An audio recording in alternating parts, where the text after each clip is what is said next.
لاكود ديال الرباط غادي يمشي على الطول ديال لاكورنيش، غادي يمشي حتى المسرح الكبير. واش اخباركم الاخوان؟ افتتح لاكورنيش جديد ديال الرباط، ما فراسكمش اجيو اليوم ان شاء الله ندير واحد المساريه خفيفه ونتعرفوا على الجديد ديال الرباط عاصمه انوار، ونشوفوا الافتتاح الجزء الثاني ديال لاكورنيش ديال مارينا ديال الرباط الاخوان. بالنسبه لهاد لاكورنيش هذا نديروا فيه جوله وتعرفوا عليه.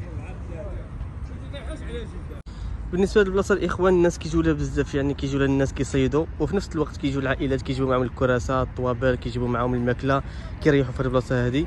بالنسبه للاخوان لاكورنيش ديال الرباط هو هذا، كيطل على ضريح محمد الخامس كيف كتشوفوا معايا، وبرج محمد السادس الاخوان، وقنطره الحسن الثاني هي هذه اللي قدامنا اللي شاعل في الضوء الاصدقاء.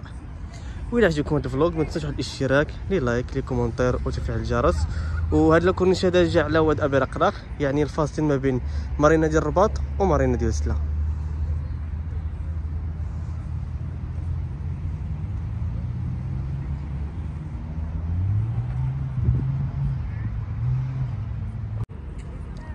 بالنسبه للاخوان هذا لاكورنيش هذا غادي يمشي حتى المسرح الكبير، والمسرح الكبير غادي يدير واحد القنطره، يعني واحد قنطره ديال الناس الراجلين اللي كتوصل ما بين الرباط وسلا، والناس غادي يوليو يقطعوا من الرباط لسلا على رجليهم في هذه القنطره الجديده اللي غادي يصوبوا فيها ان شاء الله. ولا كورنيش ديال الرباط حنا كنسيروا فيه باش تعرفوا عليه معايا.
بالنسبه للبلاصه الاخوان كيف كتشوفوا معايا الطريق اللي كدي للمسرح الكبير مازال مسدوده، يعني صلحوها ولكن مازال ما فتحوش الطريق اللي كتدي للمسرح الكبير باش يكملوا التوسعه ديال لاكورنيش.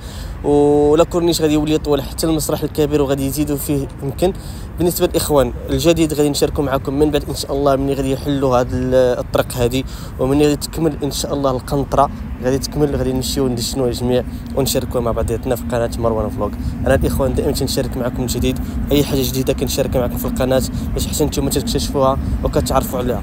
اخوان انا متاكد بزاف الناس مازال ما عرفوش بان هذه البلاصه هذه تحلات، كنشارك معكم حتى نتوما يمكن لكم تجيو مع العائله مع الاصدقاء مع الوالدين ديالكم، تجيو تجيبوا طويبلات وكريسات وتريحوا في البلاصه هذه.